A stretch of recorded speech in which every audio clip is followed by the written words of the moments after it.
We keep reading Bradbury Sound of Thunder, Part 18. Billings and Kramer sat on the pathway and threw up. Travis and Lasperance stood with smoking rifles, cursing steadily. In the time machine, on his face, Eccles lay shivering.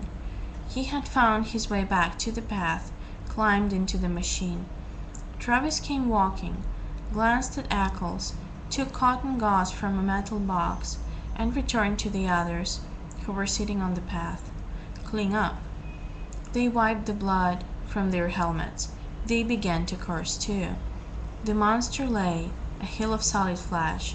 Within, you could hear the sighs and murmurs as the furthest chambers of it died, the organs malfunctioning, liquids running a final instant from pocket to sac to spleen, everything shutting off, closing up forever. It was like standing by a wrecked locomotive or a steam shovel at quitting time, all valves being released or levered tight, bones cracked, the tonnage of its own flesh off balance, dead weight snapped the delicate forearms caught underneath. The meat settled, quivering.